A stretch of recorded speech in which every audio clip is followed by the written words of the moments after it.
Stay tuned after this video for post-reading questions and educational activities. Be sure to like, subscribe, and click Learn More in Books below the video to browse over 200 more read-along stories. Click the link below the video to buy the book or leave an unverified review on Amazon. As we read, think, as always, about how you can apply this book to your own life. Today, we are reading Those Shoes by Maribeth Boelts, illustrated by Noah Z. Jones. I have dreams about those shoes. Black high tops, 2 white stripes. Grandma, I want them.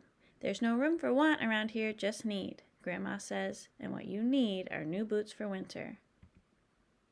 Brandon T. comes to school in those shoes. He says he's the fastest runner now, not me. I was always the fastest before those shoes came along. Nate comes to school in those shoes. Antonio and I count how many times Nate goes to the bathroom. 7 times in one day, just so he can walk up and down the hall real slow. Next, Alan Jacoby and Terrence each get a pair. Then one day, in the middle of kickball, one of my shoes comes apart. Looks like you could use a new pair, Jeremy, Mr. Alfrey, the guidance counselor says.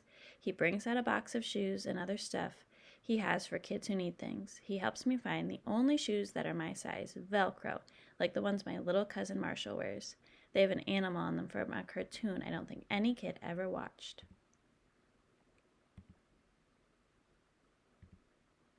When I come back to the classroom, Alan Jacoby takes one look at my Mr. Alfrey shoes and laughs, and so do Terrence, Brandon T., and everyone else. The only kid not laughing is Antonio Parker. At home, Grandma says, "How kind of Mr. Alfrey." I nod and turn my back. I'm not going to cry about any dumb shoes. But when I'm writing my spelling words later, every word looks like the word shoes. And my grip is so tight on my pencil, I think it might bust. On Saturday, Grandma says, "Let's check out those shoes you're wanting so much. I got a little bit of money set aside. Might be enough, you never know." At the shoe store, Grandma turns those shoes over so she can check the price. When she sees it, she sits down heavy. "Maybe they wrote it down wrong," I say. Grandma shakes her head. Then I remember the thrift shops. What if there's a rich kid who outgrew his or got 2 pairs for Christmas and had to give one of them away? We ride the bus to the first thrift shop. Black cowboy boots, pink slippers, sandals, high heels, every kind of shoe except the ones I want. We ride the bus to the second thrift shop, not a pair of those shoes in sight. Around the corner is the third thrift shop. I see something in the window. Black shoes with 2 white stripes, high tops, perfect shape, $2.50. Those shoes. My heart is pounding hard as I take off my shoes and hitch up my baggy socks. "How exciting," Grandma says. "What size are they?" I shove my foot into the first shoe, curling my toes to get my heel in. "I don't know, but I think they fit." Grandma kneels on the floor and feels for my toes at the end of my shoe. "Oh, Jeremy," she says, "I can't spend good money on shoes that don't fit." I pull the other shoe on and try to walk around. "They're okay," I say, holding my breath and praying that my toes will fall off right then and there, but my toes don't fall off. I buy them anyway with my own money, and I squeeze them on and limp to the bus stop.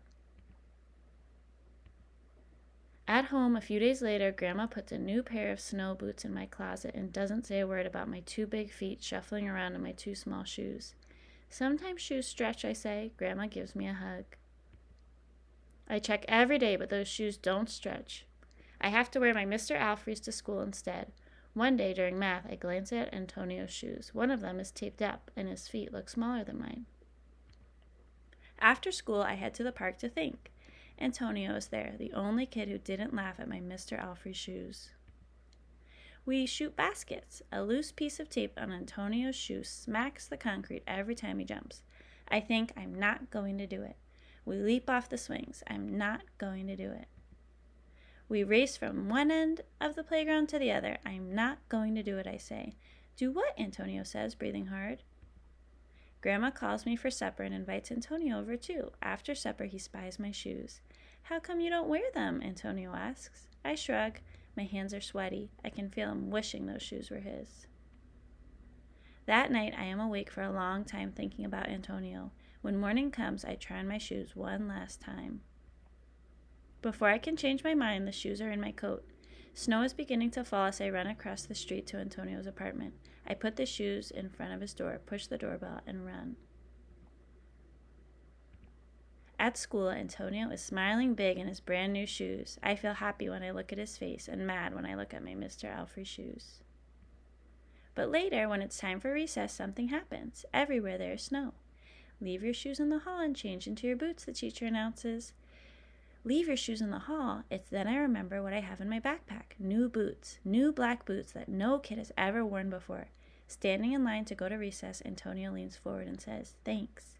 I smile and give him a nudge. Let's race. How can you apply this book to your own life? Grandma says they only have money for what they need, not for what they want. What is the difference between needs and wants? Is there something you want but can't have?